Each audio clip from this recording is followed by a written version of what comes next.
Hello, and welcome to Tales for Life. In each episode of this podcast, we'll explore a folk or fairy tale from a different culture or region and discover the life lessons, values, and morals they offer that we can use today. Join me on the journey through the magical and meaningful world of folk and fairy tales.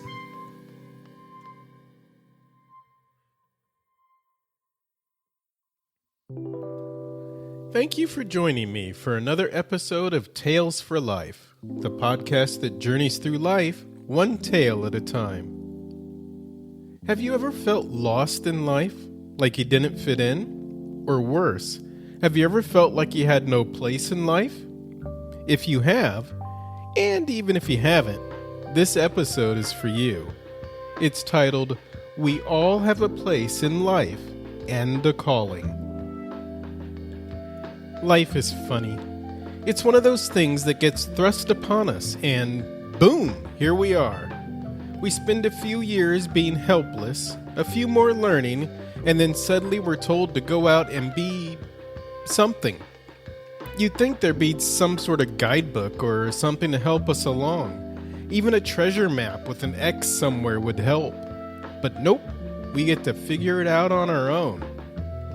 But once we figure it out, even a little, we need to run with it, because that's where our passions, strengths, and values lie. While this might not be a special niche or calling that is all our own, after all, there have been a lot of painters and dancers and writers and everything else throughout history, it can still be our place in life. And once we get there, doing our thing in our unique place enriches our lives and the lives of those around us. Just as we saw in the very first episode of this podcast, Feed Your Soul, being in our place is what the world needs. Of course, there's a catch. Once we find our place and calling in life, we kind of need to stick to it. There are two good reasons for this. First, no one can do your job.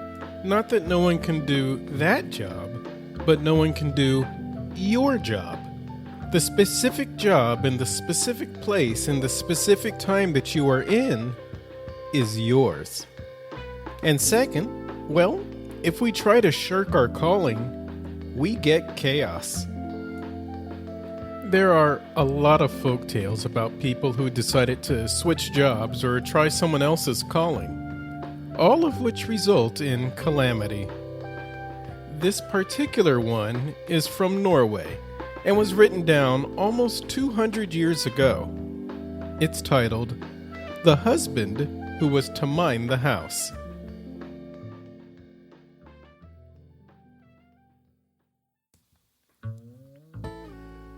Once upon a time, there was a man who was so bad-tempered and cross that he never thought his wife did anything right in the house.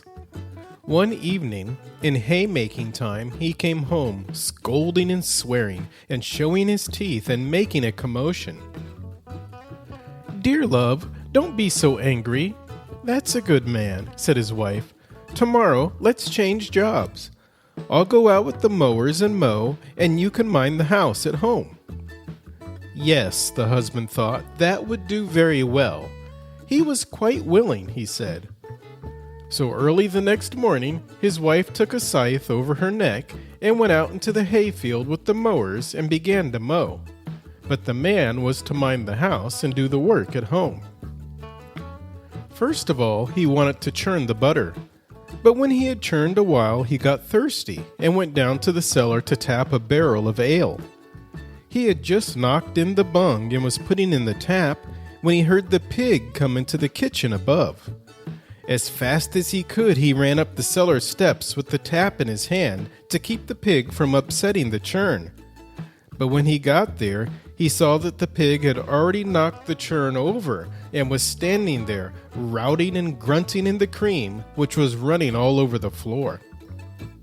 He got so angry that he quite forgot the ale barrel and ran at the pig as hard as he could.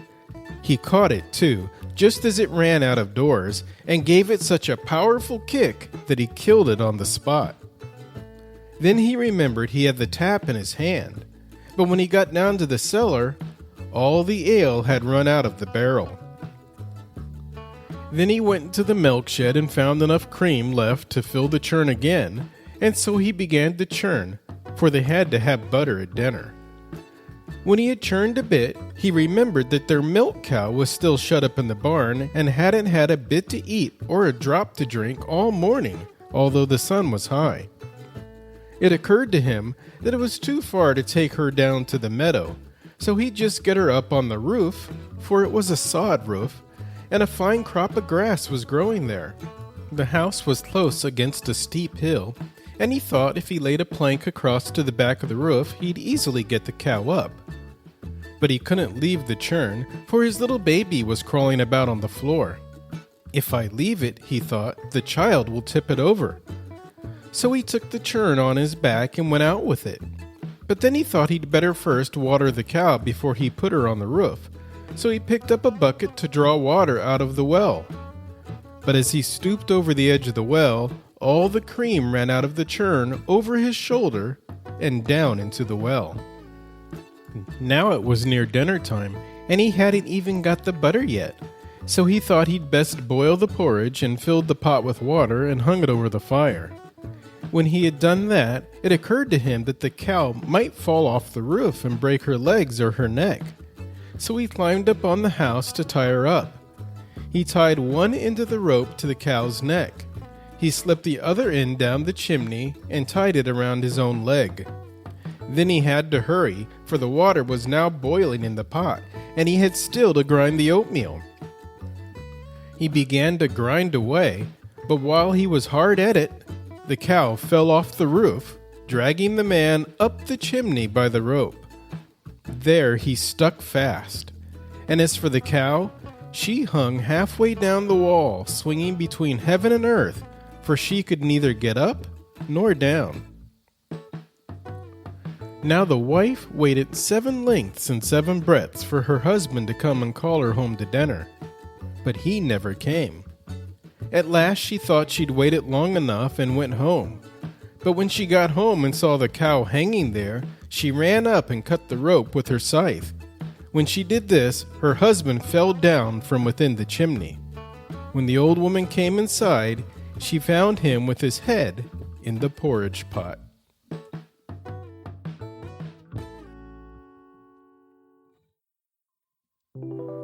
This is another of those absolutely silly tales that pack lots of serious insight for us to walk away with. And while we don't need to discuss it, I will mention that anyone who thinks running a household is easy work is sadly mistaken. Sure, harder a couple 100 years ago than it might be today, but still serious work.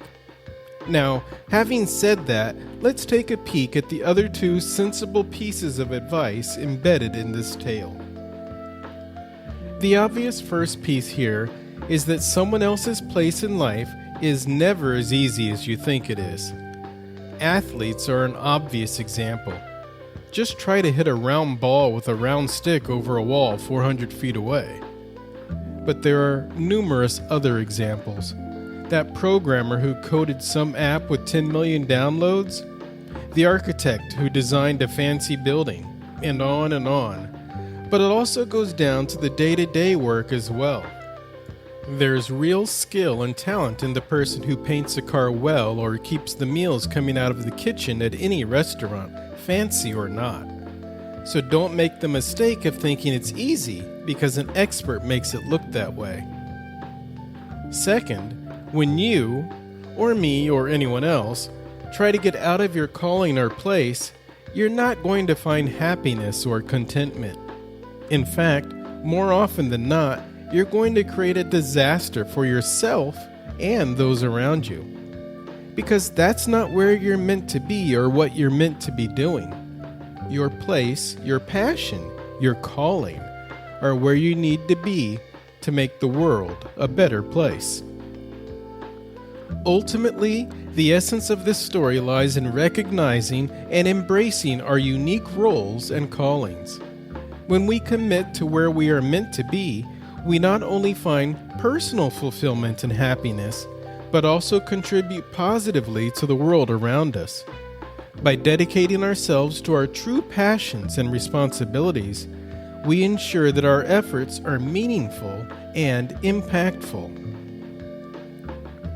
Thank you for joining me on Tales for Life. Remember, your unique journey and calling are vital threads in the grand tapestry of the world. Embrace your path with passion and dedication, and together we'll continue to weave a life full of meaning and impact. Stay true to yourself and keep making a difference. Until next time, take care and keep doing your thing.